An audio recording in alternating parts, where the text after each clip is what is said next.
on ne peut pas dire que Rebecca English ait été surprise. Le 8 janvier dernier, en découvrant le communiqué choc des Sussex, la journaliste du Daily Mail n'est pas tombée de haut.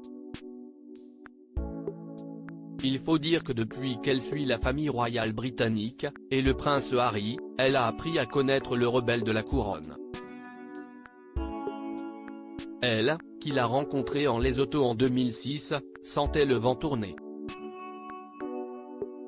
Dans un long article publié sur le Daily Mail, elle raconte sa relation particulière avec l'époux de Meghan Markle.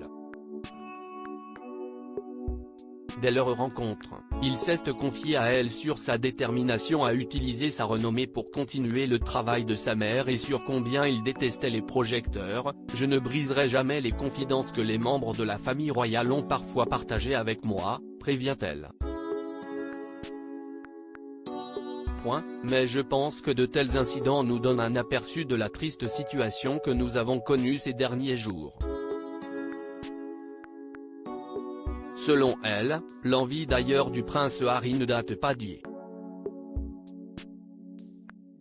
Plusieurs fois au cours de nos voyages à travers le monde depuis cet intermède au Lesotho, au Népal, à New York, aux États-Unis et autres pays africains pour ne nommer que quelques-uns, il m'a parlé de la façon dont il aimerait simplement s'éloigner de tout, écrit Rebecca English, qui promet que le duc de Sussex a toujours eu comme souhait de partir vivre en Afrique.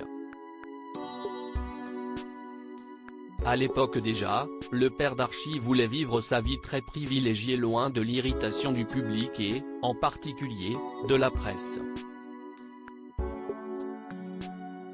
Il parlait également des magazines de supermarché qu'il avait ramassés, dévorant avec voracité chaque article sur sa vie amoureuse, criblé de mensonges, écrit Rebecca English en évoquant la version d'Harry pour les tabloïds britanniques, qu'il a fini par attaquer en justice.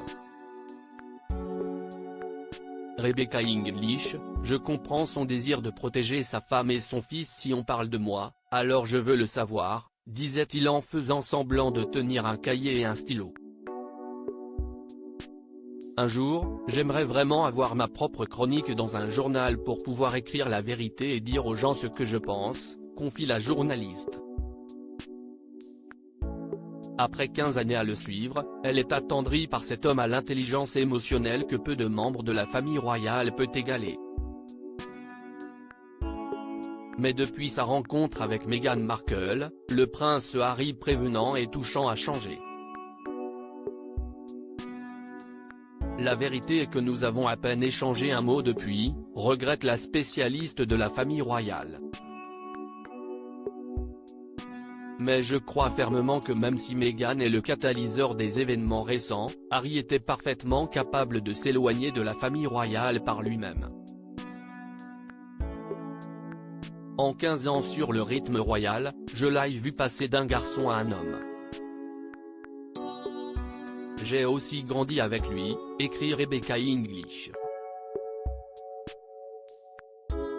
Nous sommes tous les deux devenus parents et nous nous sommes retrouvés aux prises avec les émotions primordiales qui changent la vie et parfois stimulantes. Peu étonnée par le choix inédit des Sussex, la journaliste ne sait pas si cette solution est la meilleure.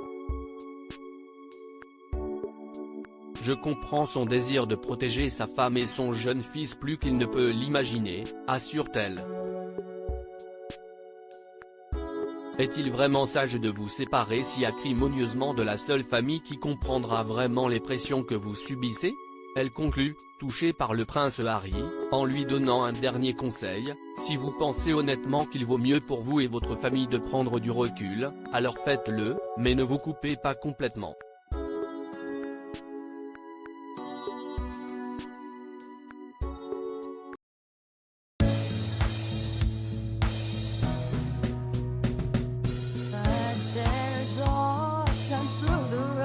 I think you can let me know. Sit down, sit back, let me help you out.